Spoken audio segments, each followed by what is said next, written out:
welcome to my channel. I'm Amora.first, and today I'm going to be talking about why I moved to Spain. So, I guess I have to start from the beginning. So, I currently am at university and I study Spanish and Portuguese or Hispanic studies. And as part of doing a language degree, it's compulsory for you to do a year abroad.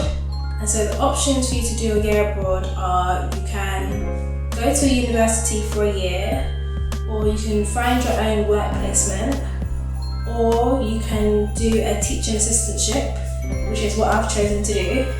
So as I study Spanish, you can either go to South America or Spain. And so I chose to go to Spain mainly because I've never been to mainland Spain like in my life. I've been to Tenerife when I was like 14 or something, but I've never been to actual mainland Spain. So I thought, let me try Spain before I branch all the way out to South America. Although I would love to try that. But no, I'm here in Spain and I'm doing a teaching assistantship. I have been placed in the south of Spain. The region is Andalusia, and I'm in a city called Cordoba. And to the south of Cordoba, I'm in a little town called Montilla, and it is very, very small. It is so small compared to coming from London and moving to such a small town. It's a huge contrast, but it's a very, very beautiful town, and it's so easy to get around. My schools that I work in are so close. So I'm working currently in a secondary school and a primary school, and I love the kids. I didn't realise how much I was going to enjoy this. I was very, very nervous at first, just because I didn't know, I had no teaching experience whatsoever, and I didn't know if I'd be taken seriously as a teacher. I always felt like teaching is something that's very, very challenging, hard to be able to gauge the attention of so many kids, especially at young ages. And then older years, I had more of a fear for the older years taking me seriously, because I know I look young, and then coming in and being like a teacher and saying, hey, listen to me. But I'm telling you, it's been, so far, it's been very fulfilling and enriching, and I'm enjoying it, I'm loving it. So I currently teach years, in England it would be like year 1, year 2 and year 3 in primary school, and then in secondary school I teach year 7 and year 8. And what a teaching assistantship really consists of is helping the teachers. So both my schools are bilingual, so we work together and we teach the subjects in Spanish and in English. I help more with the English part obviously because I'm a native speaker. So the subjects I teach or help teach are science, maths and PE. So we teach those in English, and it's really, really fun, and it's such a great way to practice your language, because especially in my town, my town is a very small town and no one here speaks English. It's not, unless you're an English teacher, no one here speaks English. So if you want to get around and survive here, you have to speak in your target language, which is one thing I found it's been great for me. Although it's very challenging, especially when I first started, it's very, very challenging. But now, I've been here a month now, and my listening has improved so much in just a small space of time. Listening was always my hardest skill when I've been studying at university and in high school. But since I've been here, it's amazing how quick you start to pick things up. And I've always been told, especially even people here have told me that coming to the south of Spain, the accent here is ridiculous. They cut off so many words, so it's so hard to pick up. So if you can understand an accent from the south of Spain, you'll be able to understand every single Spanish accent. It will just sound so clear to you. So that's what I'm hoping for by the end of this year.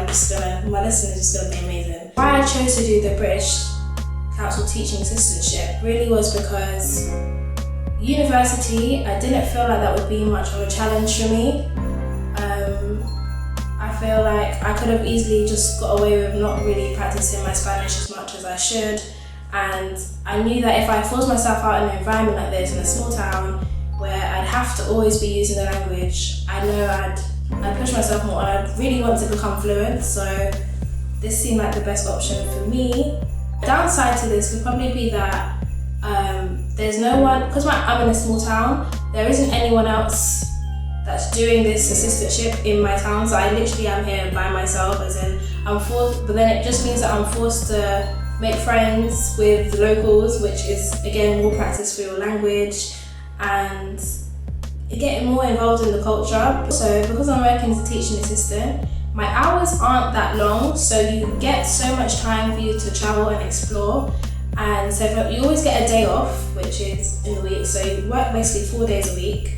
And so the rest of the time you have so much time to travel. So my plans are I'm going to travel around the whole of south of Spain. I really want to see as much as possible and just take as much pictures and videos and see Spain. And another thing is not just you get the opportunity to travel, there's a high demand for native speakers. So on top of your job, you can always find other jobs, like tutoring positions. Tutoring jobs are so easy to come by.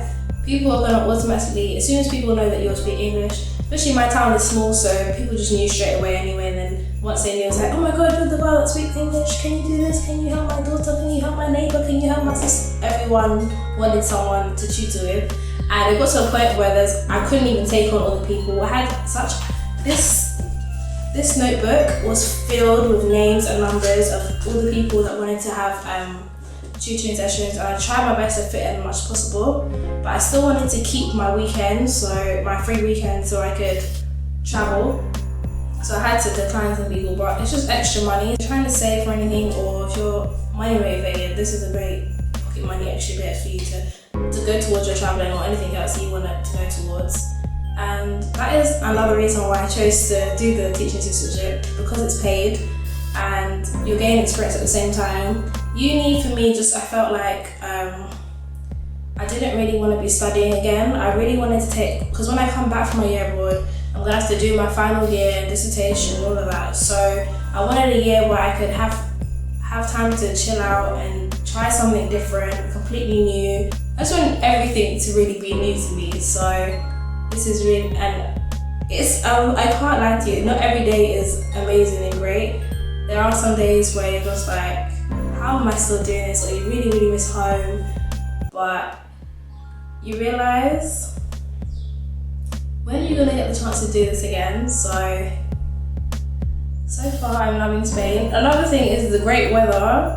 I know in London now it's like freezing cold, and I'm here like today was really nice. It was like 25 degrees today, I think, so it was really good. If you have any questions about the teaching assistantship, or I might do a video a bit more specific to the teaching assistantship, please let me know. My email is amora.first@gmail.com, and follow me on Instagram. I'm amora.first. That's about it for social media for me. But until then, see you in my next video. This is, and stay tuned to be with Amora.